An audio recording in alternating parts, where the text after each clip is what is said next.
행복하려면 이렇게 말씀의 제목을 지어보았습니다. 행복하려면 여기 복 있는 사람이라 하면 우리가 좀 쉬운 말로 이해한다 그러면 행복한 사람은 이렇게 이해할 수 있겠습니다.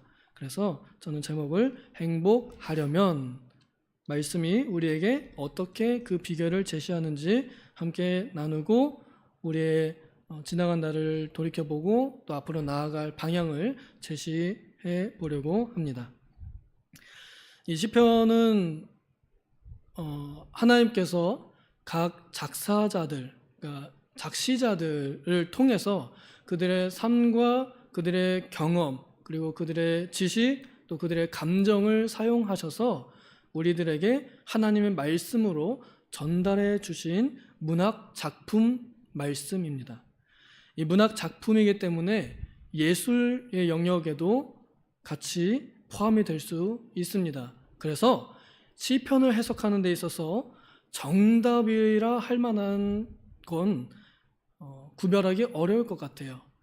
가장 유명한 주석 학자가 한 것만이 정답이다라고 이렇게 정의 내릴 수가 없습니다. 지금은 우리가 아직 이 세상에 사는 동안에는 거울로 보는 것 같이 희미한, 지금의 거울이 아닌 2000년 전의 거울로 보는 것 같이 희미한, 그렇잖아요. 철판을 보면은 희미하게 반사되는 것처럼 그냥 희미하게 보이는 것처럼 정답이 희미하게 보입니다. 그리고 나중에 천국 가서 보면 그 정답이 확실하게 얼굴과 얼굴을 대면하여 보는 것처럼 보입니다. 그래서 이 시편을 우리가 읽는 데에 자유로움이 있어요. 꼭 정답을 맞춰가면서 이 시편의 1편은 무슨 뜻인가 하고 너무 고민하면서 읽을 필요가 없습니다. 그때그때 우리 안에 함께 계시는 성령 하나님께서 주시는 은혜가 있어요. 깨달음이 다를 수도 있습니다. 이때 깨달음 다르고 저때 깨달음 다르고 올해 읽을 때 다르고 내년에 읽을 때 다르고 새롭게 하나님께서 우리에게 알게 해주시는 면들이 있습니다. 그것이 시편의 오묘한 맛이에요.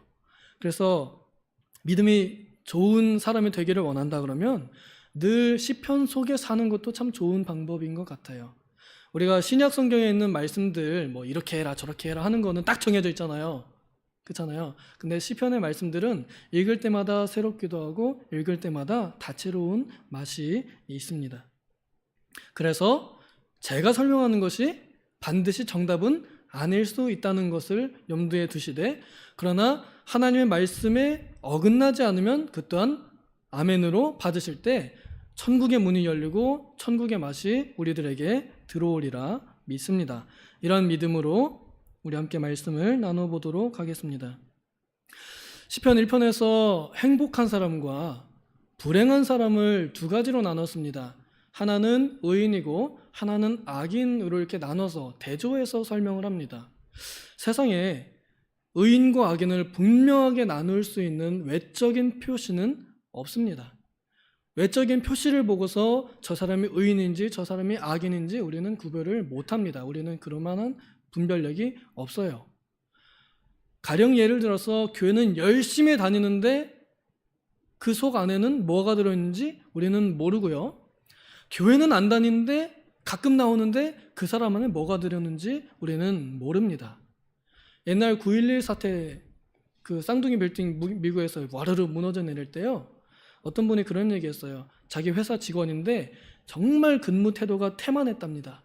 그래서 무슨 꼬투리를 잡아가지고 잘라버리려고 생각했던 그 사람이 그 일이 터지니까 할머니 한 분을 부축해가지고, 자기 죽을 수도 있는데 할머니 한 분을 부축해가지고 구출해서 나왔대요. 그래가지고 그 직장 상사분이 물었답니다. 야, 너 원래 평상시에는 그렇게 게으르고 일도 제대로 안 하더니 너 왜 그랬냐? 왜 그렇게 착한 짓을 했냐? 그래. 자기도 모르겠대요. 자기도 모르겠답니다. 자기 안에 뭐가 있는지 우리는 잘 모릅니다. 그래서 외적인 것만을 보고서 그 사람이 의인이고 그 사람이 악인인지 우리는 쉽게 구분할 수가 없습니다. 그렇지만 한 가지 구분할 기준이 있다 그러면 그것이 바로 하나님의 말씀이 그 안에 있느냐 없느냐, 이게 큰 하나의 기준점이라 될 수 있으리라 생각합니다. 겉으로 볼 때에도 그 사람의 말이나 행동에서 하나님의 말씀이 나타나 보인다 그러면 어느 정도 그 사람은 의인이다라고 인정할 만합니다. 반드시 그런 건 아니지만요.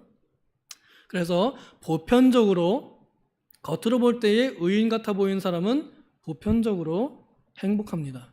그리고 겉으로 볼 때에 악인 같아 보이는 사람은 보편적으로 불행합니다. 근데 이 악인의 불행함이 믿는 사람이 가끔 부러워할 수가 있어요. 악인의 괴로움이라 하면 돈이 엄청나게 많은데 자식들이 말썽인 경우, 돈이 엄청나게 많은데 자기 몸이 아픈 경우, 사람들이 그걸 부러워합니다. 지금 삼성의 회장님들, 지도자들, 권력자들 우리는 부러워합니다. 나도 기회만 있으면은 삼성에 입사하고 싶고 올라가고 싶고 더 올라가고 싶고 회장이 되고 싶고 뭐가 되고 싶어요? 나중엔 왕이 되고 싶은 그런 마음이 있어요. 우리 윤석열 대통령 각하 행복할까요? 입장을 바꿔놓고 내가 만약에 그 자리에 있다면은 모르겠습니다. 행복의 기준이 어디 있는지 모르겠지만 힘들 것 같습니다. 행복하다고 말하기 쉽지 않을 것 같습니다. 되기 전에는 제발 뽑아주십시오 했는데 어쩌면 후회할 수도 있을 것 같습니다. 열심히 하지 말걸 그냥 오히려. 악인들의 상태를 의인들이 부러워할 때가 있습니다. 행복의 기준을 그들의 기준에 맞췄기 때문에 그렇습니다. 성경은 그 사람들의 상태를 보고 바람에 휘날리는 겨와 같다라고 이렇게 말합니다. 겨는 불태워지기도 하고 먼지가 되기도 하는 일시적이고 반드시 사라지고 반드시 썩어버리는 성질을 가지고 있습니다. 그러니까 아무런 가치가 없다는 거예요. 가치가 없는 것에 몰두하고 가치가 없는 것에 아주 그냥 다 모든 에너지와 모든 체력과 모든 기회를 다 쏟아부어서 남는 것이 없는 그러한 상태를 말합니다. 사실 그들은 그런 상태에 있습니다. 그런데 의인들은 그것을 부러워합니다. 참 이상한 일이에요. 그렇죠?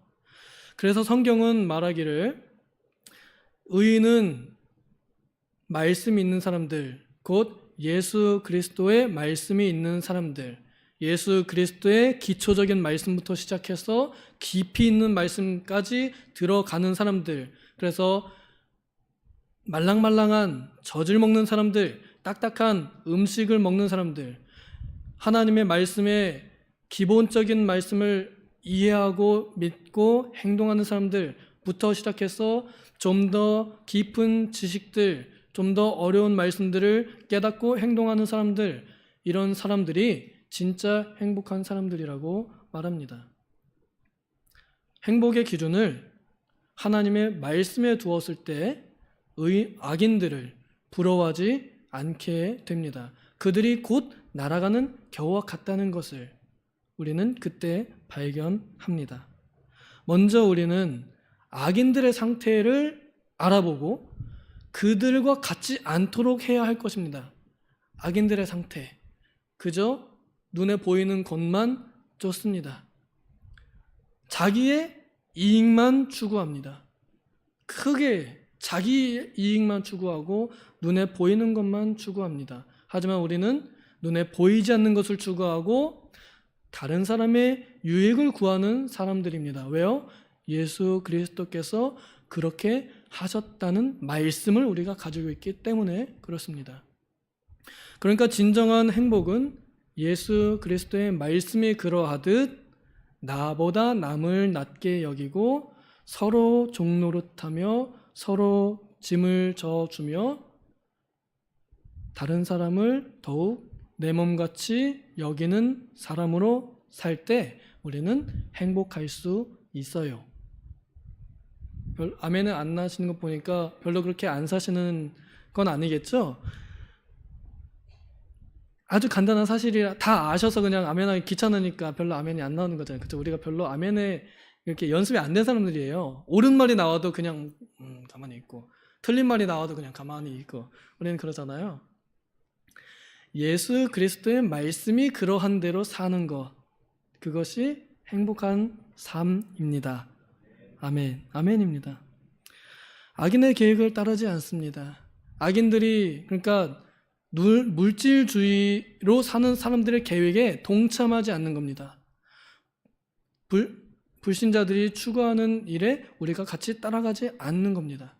그들이 우리를 따라오게 하고 우리의 도움이 필요하면 우리가 도와주는 건 되어도 우리가 그들을 따라가서 그들을 따라가면 부자가 되니까 우리도 같이 따라가자 이렇게 하는 건 안 된단 말입니다.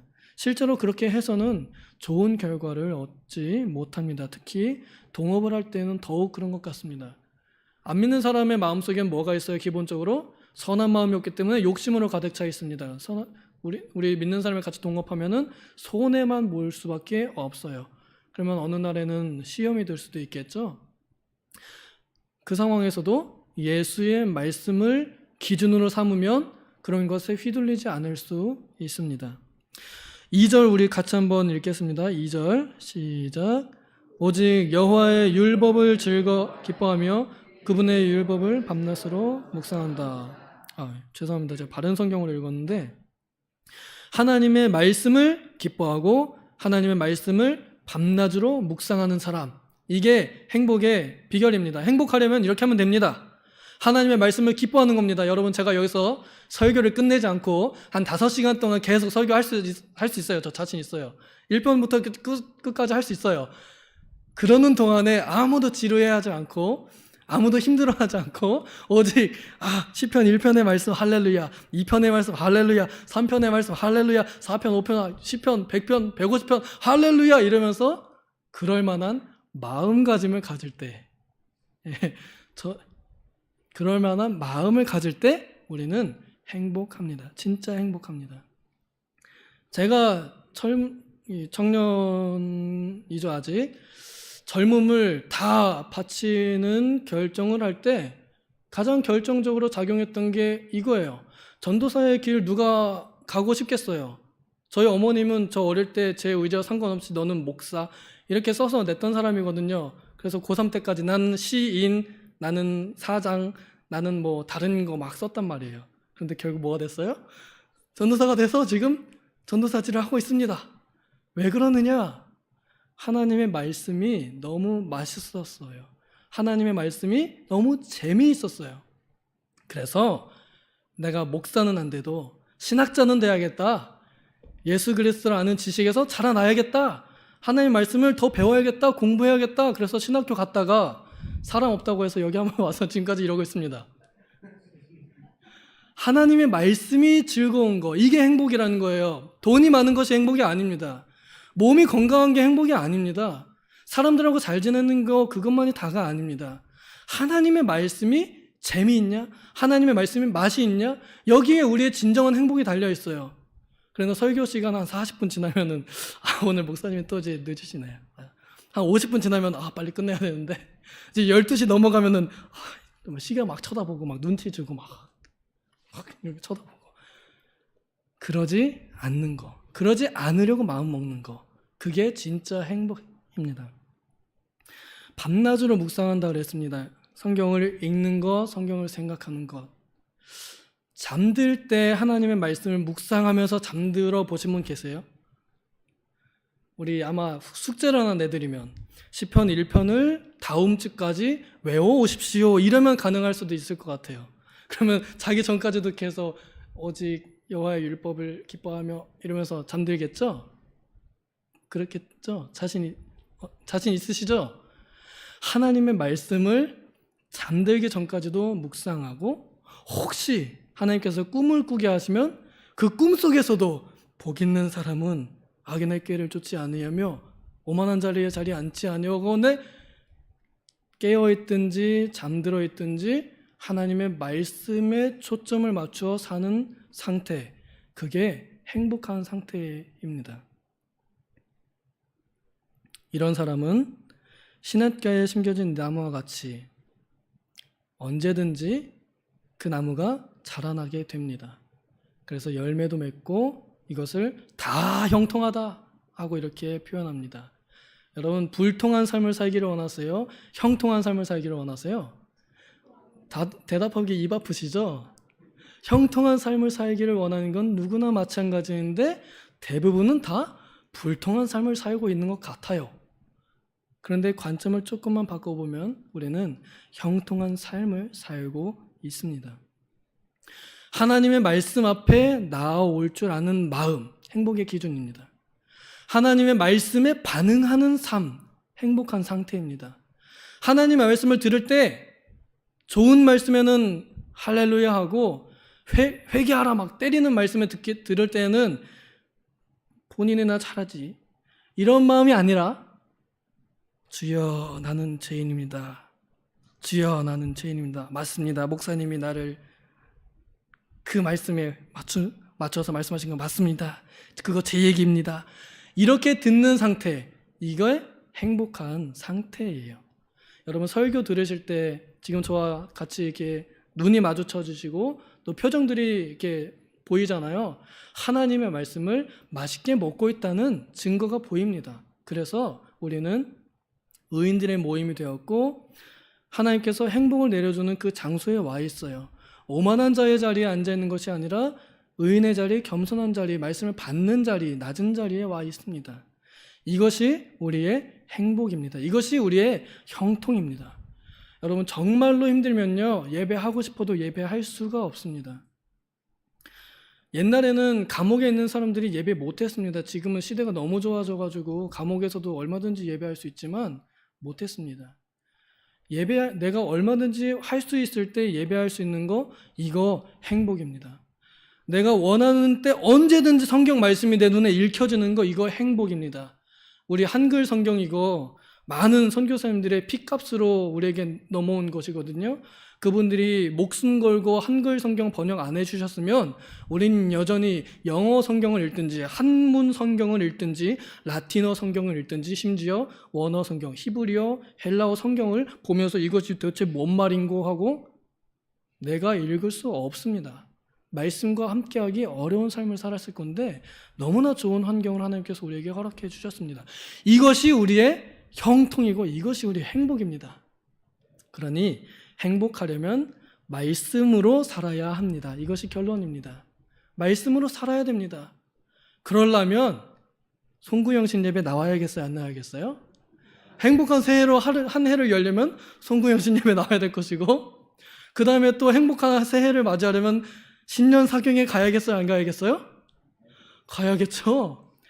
여러분 예를 들어서 일주일만 학원에 다니면 100% 서울대 합격한다 그러면 어떻게 하겠어요?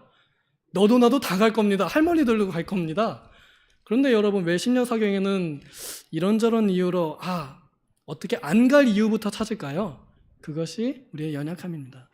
우리의 연약함을 인정하고 내려놓고 낮추어서 정말로 행복하기를 원한다면 말씀을 선택하는 우리의 결단이 필요합니다. 여러분 말씀을 선택하면 좋겠습니다. 예배를 선택하시면 좋겠습니다. 새벽 예배, 금요기도에 교회가 함께 하자고 하는 모든 예배의 초청에 응하시면 좋겠습니다. 그런 삶은 저는 결코 불행하지 않으리라 확신합니다. 비록 돈이 없어도, 비록 몸이 아파도, 혹은 사람들에게 괴롭힘을 당해도 그 사람은 그 누구도 쓰러뜨릴 수가 없습니다. 하나님의 말씀이 그를 붙잡고 있기 때문입니다. 부디 바라건대 한 가지 더해서 하나님의 말씀을 더 알고 더 먹기를 원하신다면 우리 계약신앙연구원에 입학하시기 바랍니다. 그러면 거기서 더 연구된, 더 깊은, 더 풍성한 말씀의 맛을 볼 수 있습니다. 교회에서는 기회가 되지 못해서 또 여건이 허락되지 못해서 배우지 못하는 하나님의 말씀의 깊고 오묘한 그 길이와 넓이와 깊이를 맛볼 수 있습니다. 남녀노소 나이 불문입니다. 하나님의 말씀에 가까이 할 수 있는 방법이 있다면 그것이 무엇이든지 붙잡는 선택을 할 때에 우리는 행복합니다. 부디 바라건대 하나님의 말씀을 선택하여 행복한 우리 도봉 식구들 되기를 소망합니다. 기도하겠습니다. 하나님 아버지, 하나님의 말씀을 선택함으로 행복을 끝까지 유지하서 평생 행복한 삶을 사는 우리가 되게 하여 주시옵소서. 감사드리며 예수님의 이름으로 기도하옵나이다. 아멘.